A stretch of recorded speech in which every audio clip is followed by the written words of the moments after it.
What's your name, the business you started, and what do you guys do?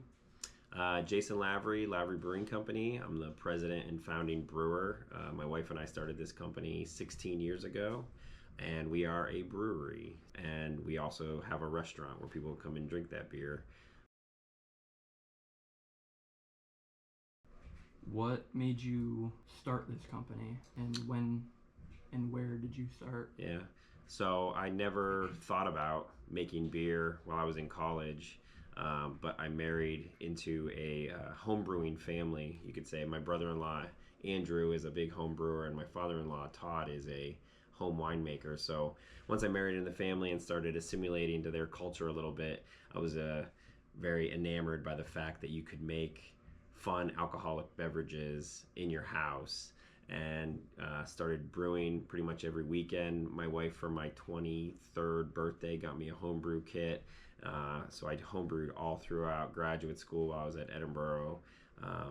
Finally, the culmination was we won an award for one of my beers right as I had graduated with my master's degree, and it was right after the housing crisis of 2009, and I couldn't find a job with my master's degree, and my wife was brave enough to say, like, you know what, we can do all these crazy big things, why don't we just start a brewery? So that was the start of the brewery in fall 2008, and we got our license in February 2009.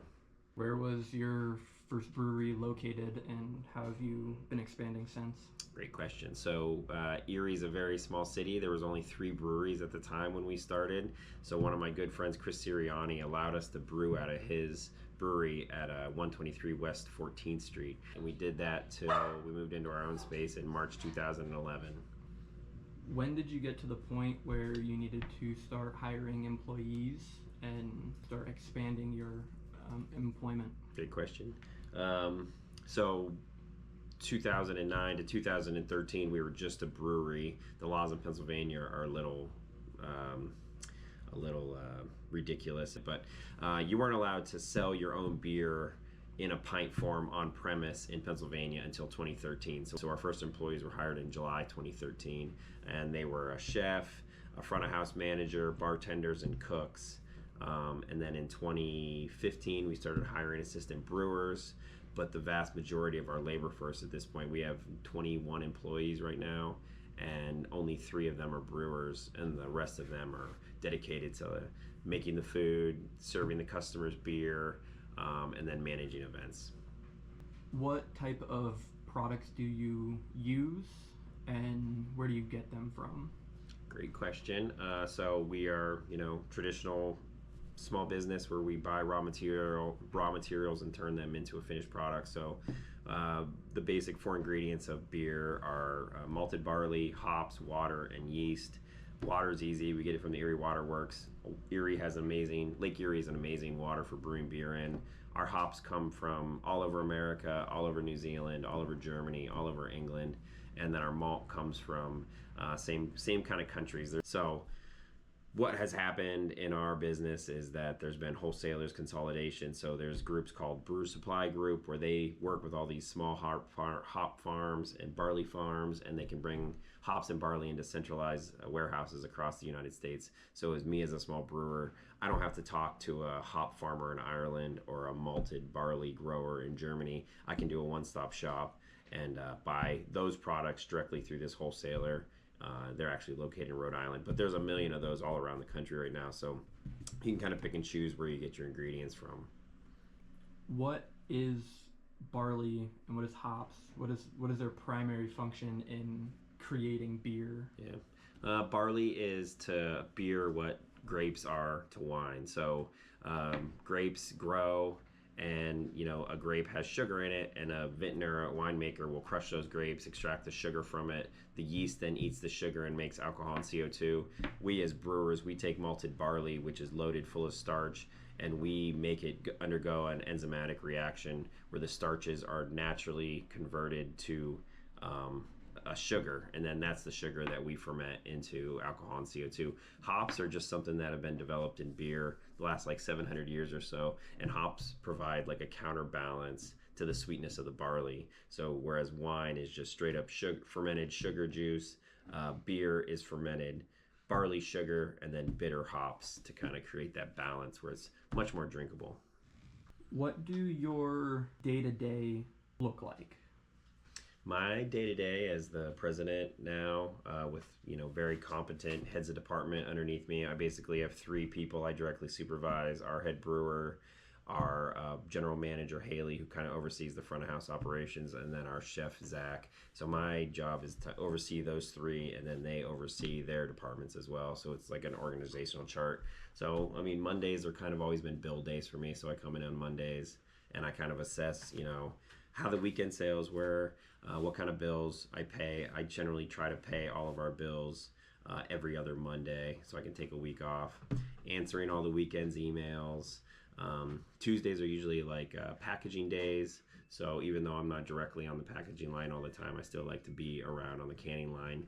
We canned about 210 cases of Dulacon today, so that's like a pretty heavy canning line. And then Wednesday, Thursday, Friday are brewing days, so that gives me time to float around and kind of manage my other 2 departments, front of house, making sure our manager there has everything she needs, any repairs that need to be done, any equipment that might need cleaned or scheduled repairs, and then kitchen, just kind of check in with those guys too. So the front of the week tends to be real heavy with me. And then the longer the week goes, the later my work gets to go. But generally speaking, I work pretty much 8:30 to 4:30 like most people. Our brewers work a little bit earlier than that, and then our front of house people tend to come in later. So that 8 to 4 kind of gives me a little bit of face time with all of our employees. What are your biggest revenues for the year and biggest profits for the... Yeah, so we did like 1.6 million in gross revenue last year, 2024.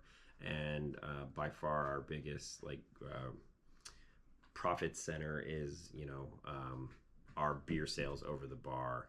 So brewing beer, wholesaling beer is not necessarily super profitable. It's very competitive out there. Bars always want cheaper and cheaper kegs.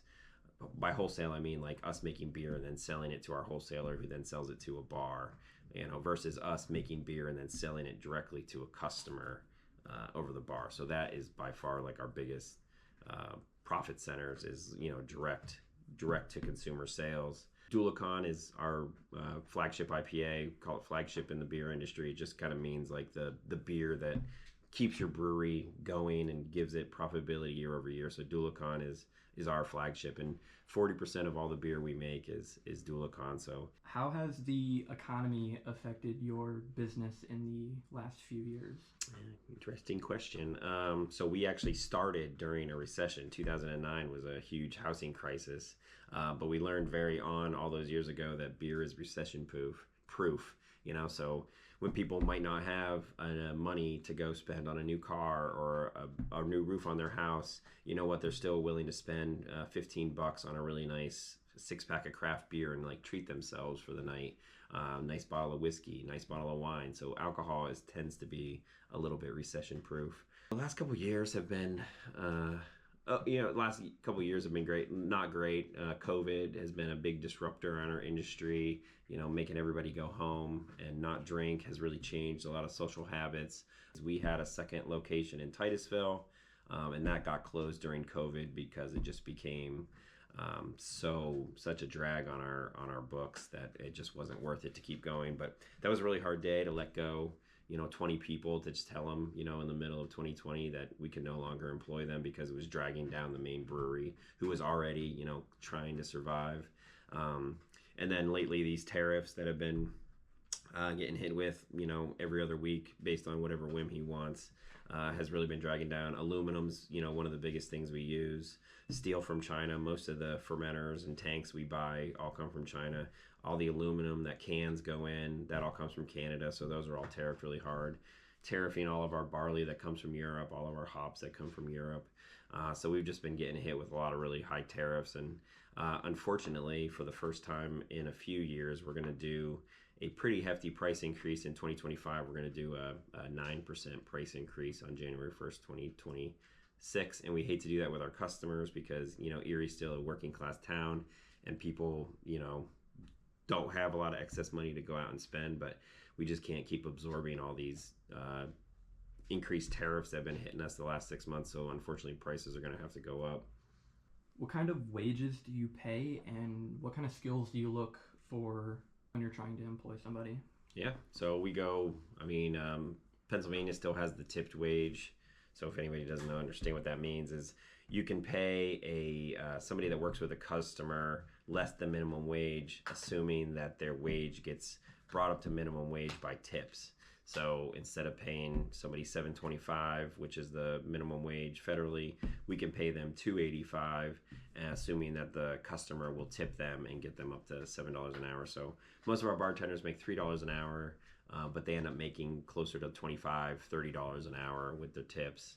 The people in the kitchen are anywhere from $15 to $25 an hour, and then the brewers are all a little bit higher than that, like usually $15 to $32 an hour is what our brewers tend to make. And then as far as skill sets, brewing's something that can be very taught. It's like a trade. Brewing is like a trade, like a welder, electrician, carpenter. It's something that requires you to have a skill set, but it also requires a little bit more creativity than maybe some of those other trades. Somebody like a chef and a brewer, I think, are very similar. You can self-teach yourself how to be a chef as well as a brewer. Working in a bigger brewery is good as well, though. But there is brewing school. So when we're looking to hire these positions, we look at some of the brewing school alumni. We look at some of the breweries in other cities that we're looking that we admire that are putting out really good beer. So, for instance, our last two brewers. Our brewer Logan, who was with us for 5 years, went to brewing school in Vermont, and he transplanted from Kansas to Erie to do our brewing job. And then he went back to Kansas to be closer to family. And now our current brewer is a self-taught brewer from New Jersey. So he moved here to take the brewing job. Most of the front of house bartenders, cooks, they tend to be locally from Erie. And then from the chef, you're looking for creativity, cost consciousness, labor consciousness. You can't just throw a bunch of people in the kitchen if it's slow and it's not making money. You can't just buy ridiculous ingredients that you're only going to use in one dish. So we're looking for our chef to create a comprehensive schedule, menu, and then he's able to execute that menu that the customers find really. And then bartenders, skill set for bartenders is be so much customer service friendly. You just have that smile on all the time. You're willing to bend over backwards to make sure the customer is happy. What are some other local breweries that you're competing with? Gavin, we don't compete with anybody. No, of course we have local competitors. Craft beering's a very friendly friendly industry. We all get along with each other, but we pride ourselves on being, a step above and beyond what the other breweries are putting out. Not saying that, they're not putting out good beer. All the beer in the Erie region is great, but we hold ourselves to really high standards, and we think we accomplish that. So we have competitor. I would say our biggest competitor, Voodoo down in Meadville. We fight for their tap handles a lot. If we see a bar that has Voodoo on tap, we'll send our salespeople out to convince them to flip it over to a Lavery tap. Southern Tier, we go after their tap handles a lot too, and their can placements. But as it turns, as everything kind of changes, and we sell more and more beer to customers directly at our own restaurants and locations now, we tend to start competing more with Calamaris and Plymouth and A. Francisco's and things like that. So we have competitors that are breweries, and then we also have competitors that are restaurants. What was your biggest failure since starting this company? Yeah, like I said a little bit earlier, we had a restaurant down in Titusville called the Lager House, and that got closed during COVID, and I learned a lot during that failure. That hurt a lot. I still, to this day, 5 years later, I've not been back to that town because it just has too much emotion to me. I know business people aren't supposed to have a lot of emotion, but telling 20 odd people, you don't have a job tomorrow during one of the worst health crises of, our century was very hard on me and my wife. And so that's definitely been the biggest failure we've ever had as a company. And that taught us a lot. We lost a lot of money in that as well because we just kind of had to close overnight, and that's not good for business. There's a lot of wasted product and buying out your rent and things like that. So I'd say that. What were your biggest successes since starting this company? I think Dulicon, we started making Dulicon in 2012, and that beer has just, gone off to the races. It's 40% of our production. People love it. People want to get it. They don't have access to it. People drive to Erie to drink it, which is cool because I've always thought it was really cool that people will drive to another city just to get a beer, and that makes me happy that it's our beer. I think I'm proud of how we treat our employees. We have 18, we have 21 right now, 21 great employees. We offer matching 401ks, health insurance, paid time off, even for the bartenders, and that's very untraditional in hospitality industry and that we're in. So how we treat our employees, how long they've been with us, how our standards for beer is just a lot better than some of our competitors around us and in the region, and just how our brewery is perceived in the marketplace. I think if you said, Lavery Brewing to somebody, they'd have, great things to say about us. So that makes me happy.